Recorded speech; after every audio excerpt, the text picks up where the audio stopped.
علامہ شاہ احمد درانی کو اللہ تعالیٰ نے یہ دولت بخشی ہے اور حفاظ کو بھی بخشی ہے، لیکن اس عمر میں اب تک قرآن مجید کو یاد رکھنا باوجود ساری مشغولیتوں کے،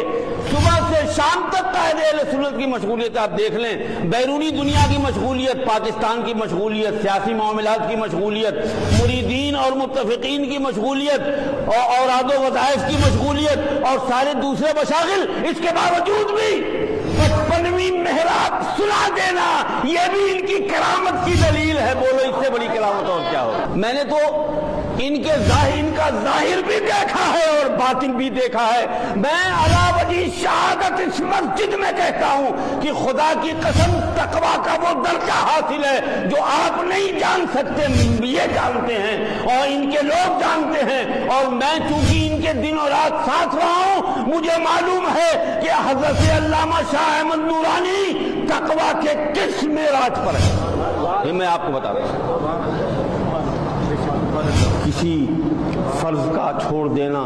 کسی سنت کا اور واجب کا ترک کر دینا، آپ سمجھ سکتے ہیں کتنی بڑی بات ہے، لیکن میں نے سفر میں بھی دیکھا، حضر میں بھی دیکھا، پوری زندگی قرآن کی ایک مکمل تصویر ہے، شکل بھی مکمل تصویر، لباس بھی مکمل تصویر، کردار بھی مکمل تصویر، گفتگو بھی مکمل تصویر، قرآن کا سنانا بھی مکمل تصویر۔ اللہ تعالیٰ اس تصویر کو زندہ رکھے، باقی رکھے، ہمارے سایہ و سایہ ان کا سایہ باقی رہے، اور ہمیں ان کا قرآن سننے کی اللہ تعالیٰ توفیق عطا فرمائے۔ وآخر دعوانا بسم الله الرحمن ونؤمن به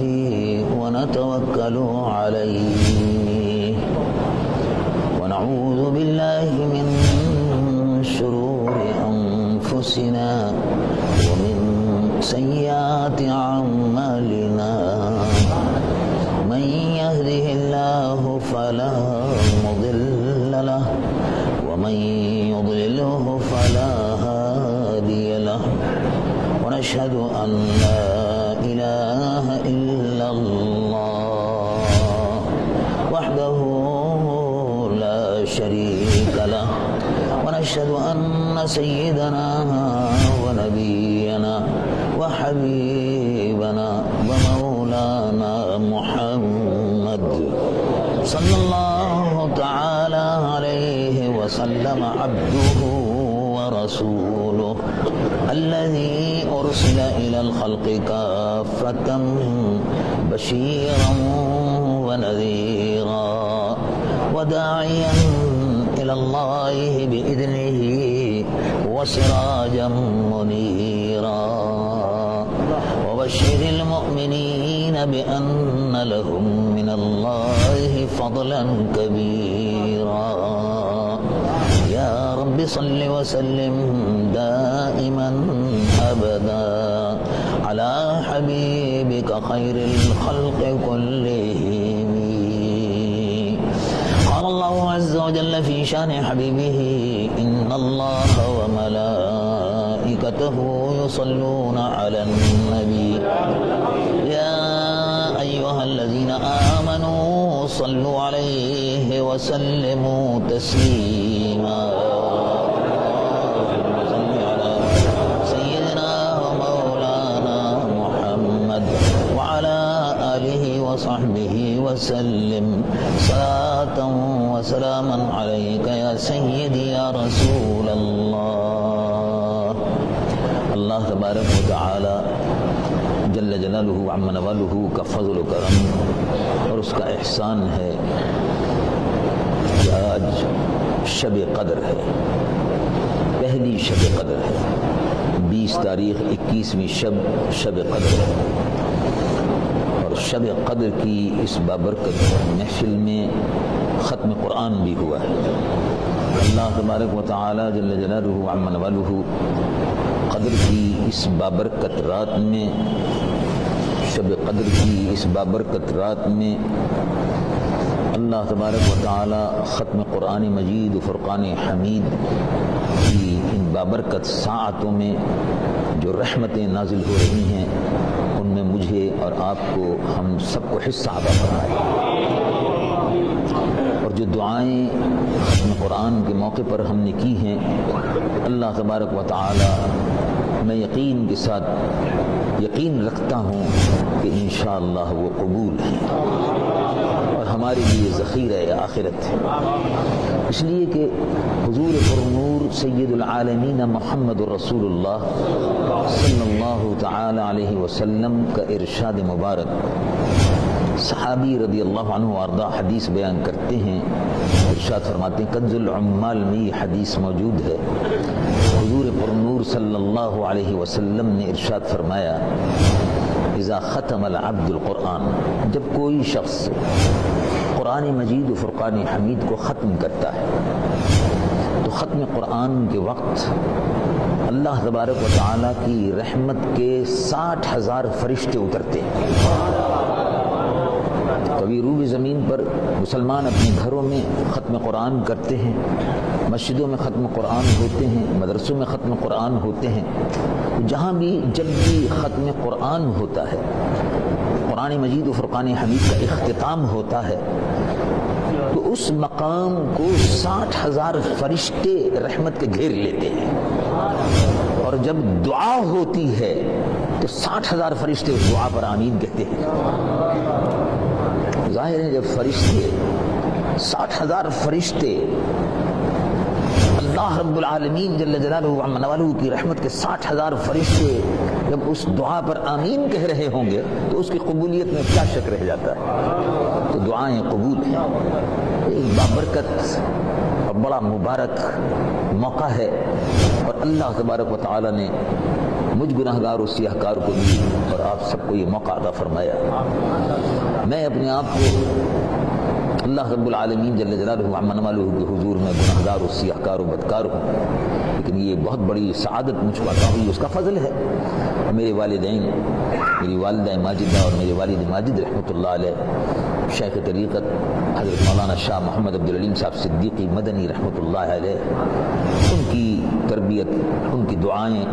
اور ان کی کوشش و جد و جہد، اور والدہ ماجدہ کہ اللہ رب العالمین نے قرآن مجید و فرقان حمید کے پڑھنے کی اور تلاوت کی سعادت عطا فرمائی۔ اللہ تبارک و تعالی جل جلالہ و عم نوالہ نے رمضان المبارک کے اس بابرکت مہینے میں ایک عجیب و غریب منظر ہوتا ہے، روح زمین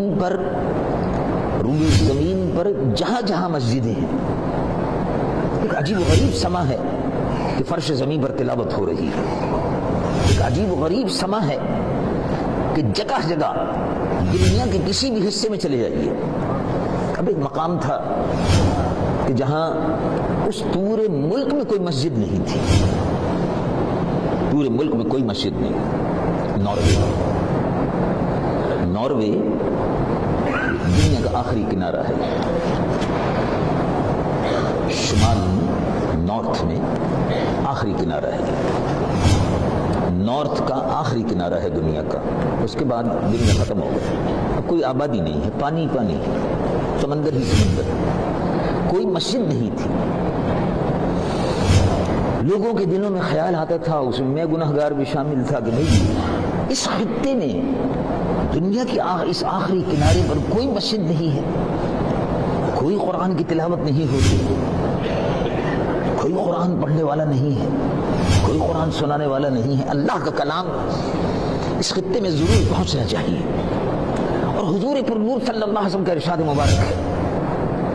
کہ قیامت کے قائم ہونے سے پہلے، قیامت کے قائم ہونے سے پہلے دنیا میں کوئی گوشہ، کوئی حصہ، کوئی جھونپڑی ایسی نہیں ہوگی کہ جہاں اسلام داخل نہ ہو چکا ہو، داخل ہو کر رہے گا۔ کہا کہ اب الحمدللہ مسلمانوں نے مل کر توجہ کی، اس حصے میں بھی مسجد بن گئی، ناروے کی پہلی مسجد بنی، ورلڈ اسلامک مشن کو یہ سعادت ملی کہ اس نے مسجد بنائی، اور الحمدللہ اوسلو ناروے کے دارالحکومت میں بھی اس مرتبہ پہلی مرتبہ تراویح و قرآن اس مسجد میں ہو رہا، اور یہ فقیر ابھی رمضان شریف سے قبل اس کے افتتاح کے سلسلے میں گیا بھی تھا۔ تو دنیا کے ہر حصے میں، مشرق و مغرب، شمال و جنوب، وہ آسٹریلیا ہو کہ جاپان ہو، وہ امریکہ ہو کہ انگلینڈ ہو، انگلستان ہو، وہ کینیڈا ہو کہ رشیا ہو، دنیا کے ہر حصے میں اللہ کے محبوب صلی اللہ علیہ وسلم پر یہ اترنے والا قرآن رمضان کے مبارک اور مقدس مہینے میں پڑھا جا رہا ہے۔ اور واقعہ یہ ہے کہ جس وقت یہ فرش زمین پر پڑھا جاتا ہے تو حدیث مبارک کا مفہوم جو ہے وہ یہ ہے، اور محسوس ہوتا ہے کہ واقعی حدیث صحیح ہے۔ حدیث مبارک کا مفہوم کیا ہے کہ یہ قرآن روئے زمین پر پڑھا جاتا ہے، اور جب فرش زمین پر پڑھا جاتا ہے تو عرش بری پر سنا جاتا ہے۔ اس کی کیفیت سننے والے اور سنانے والے خود محسوس کرتے ہیں۔ یہ قلبی کیفیتیں ہیں، اس کو وہی لوگ سمجھ سکتے ہیں اور بیان کر سکتے ہیں جو ان کیفیتوں سے گزرتے ہیں۔ سننے والے بھی محسوس کرتے ہیں، ایک لذت محسوس کرتے ہیں، اور سنانے والا بھی ایک موقع ایسا آتا ہے کہ اس میں لذت محسوس کرتا ہے، اس پر بھی وہ ساتھ گزرتی ہے جب وہ رحمت الہی کا نزول ہوتا ہے۔ تو یہ بابرکت ساعتیں روز میسر نہیں ہوتی، ان بابرکت ساعتوں کو غنیمت سمجھیے۔ بے شمار لوگ تھے جو پچھلے رمضان میں ہمارے ساتھ تھے، آج وہ ہمارے ساتھ نہیں ہیں، وہ ہم میں نہیں ہیں، وہ اپنی قبروں میں آرام کر رہے ہیں۔ اللہ تبارک و تعالیٰ ان کی قبروں میں ان کو سکون عطا فرمائے، ان کی قبروں کو روشن اور منور فرمائے۔ روئے زمین کے مسلمانوں کی قبروں کو اللہ تبارک و تعالیٰ اپنی رحمت سے ڈھانپ دے۔ تو ذرا تصور کیجئے کہ کتنی بڑی نعمت ہے اور کتنی بڑی رحمت ہے کہ اس رمضان میں ہمارا آپ موجود ہیں، قرآن سنا ہے، اور مجھے بھی قرآن سنانے کا شرف حاصل ہوا۔ میں تو گنہگار و سیاہ کار و بدکار ہوں، اور دعا کرتا ہوں کہ اللہ تبارک و تعالیٰ قبول فرمائے۔ یہ سعادت اس نے بخشی، اور یہ بہت بڑی سعادت ہے۔ آپ بھی اس میں حاضر ہوئے، اس بابرکت اجتماع میں ہم بھی حاضر ہوئے، اور ہمارے محترم علماء کرام بھی، پروفیسر صاحب بھی، اور دوسرے تمام ساتھی الحمدللہ یہاں موجود ہیں۔ اللہ تبارک و تعالیٰ ہمیں اور سب کو قرآن مجید و فرقان حمید کی برکتوں اور رحمتوں اور نعمتوں سے مالا مال فرمائے۔ اور یہ رمضان جو رحمتیں بٹ رہی ہیں، اب یہ آخری عشرہ جو ہے اس کی تیاری کیجیے، یہ آخری عشرہ شروع ہو گیا۔ حضور پر نور صلی اللہ علیہ وسلم کے متعلق ام المومنین سیدہ عائشہ صدیقہ رضی اللہ تعالی عنہا نے ارشاد فرمایا کہ رمضان کی تیاری حضور شعبان سے فرماتے تھے۔ ارشاد فرمایا کہ شعبان رمضان جو ہے یہ میری امت کا مہینہ ہے۔ رجب شہر اللہ، رجب اللہ کا مہینہ ہے۔ شعبان و شہری، اور شعبان میرا مہینہ ہے، اور رمضان میری امت کا مہینہ ہے۔ اللہ رب العالمین جل جلالہ عم نوالہ کا مہمان بن کر رمضان آتا ہے اور آپ کے دروازے پہ دستک دیتا ہے کہ میں آ گیا ہوں۔ سبحان اللہ۔ یہ دیکھیے آپ، ہوتا یہ ہے کہ ہم کو جب پیاس لگتی ہے تو ہم پانی کی تلاش اور جستجو میں جاتے ہیں۔ پیاسے کو پانی کی جستجو اور پانی کی تلاش ہوتی ہے، اور یہاں عالم یہ ہے کہ خود اللہ رب العالمین کی رحمت ہماری جستجو میں اور تلاش کر رہی ہے، اور گھر گھر رمضان کے ذریعے سے رحمتیں تقسیم ہو رہی ہیں۔ خوش نصیب ہیں وہ لوگ جنہوں نے اللہ کے اس مہمان کا استقبال فرمایا۔ تو حضور پر نور صلی اللہ علیہ وسلم رمضان کی تیاری فرماتے تھے۔ یا ایھا الناس قد اظلکم شہر رمضان، خطبہ جو ارشاد فرمایا رمضان المبارک کے استقبال کے سلسلے میں، اور اس سے پہلے شعبان میں آخری قد اظلکم، یا ایھا الناس اظلکم شہر رمضان، قد اظلکم شہر رمضان، اب رمضان تم پر سایہ فگن ہو رہا ہے، اس کی تیاری کرو۔ تو روزوں کی، تراویح کی، تلاوت قرآن کی، اور آخری عشرہ شروع ہوتا تھا تو حضور پر نور صلی اللہ علیہ وسلم صحابہ سے ارشاد فرماتے تھے کہ کمر کس لو،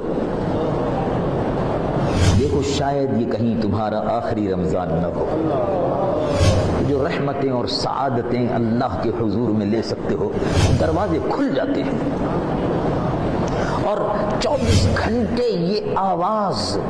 فرش زمیں پر عرش بری سے فرش زمیں تک گونجتی رہتی ہے کوئی مانگنے والا کہ ہم اس کو دیں. دروازہ کھلا ہوا ہے. حضور پر نور صلی اللہ علیہ وسلم کی امت پر اللہ رب العالمین کی رحمت کے دروازے کھل جاتے ہیں اور ختم قرآن کی محفل جو ہے اس کی قبولیت میں کوئی شک نہیں ہے. ہم اور آپ حاضر ہوئے اس آخری عشرے میں جہاں جہاں تلاوت قرآن ہو رہی ہے اس میں شامل ہوئی. خود اللہ رب العالمین توفیق و سعادت عطا فرمائے تو زیادہ سے زیادہ قرآن کی تلاوت کیجیے, زیادہ سے زیادہ کثرت سے درود شریف پڑھیے, کثرت سے استغفار کریے. کیا عجب ہے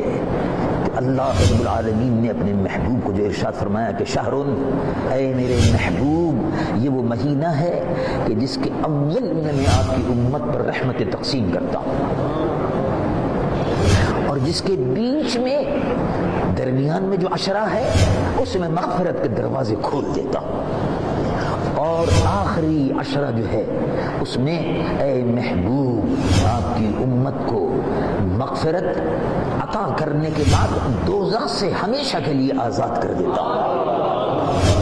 اوسطہ مغفرت آخرہ عتق من النار, جہنم سے آزادی کا پروانہ عطا کر دیتا ہوں. اللہ رب العالمین میرا اور آپ کا سب کا, مجھ گناہ گار و سیاہ کار کا بھی مجھے بھی دعاؤں میں اپنی یاد رکھیے. میں بھی گناہ گار و سیاہ کار ہوں. اللہ تعالیٰ میری بھی گناہوں کو معاف فرمائے, آپ سب کی بھی درجہ بلند فرمائے. آپ کھڑے ہوں اور دربار اقدس میں حضور کے صلاۃ و سلام کا نذرانہ پیش کریں.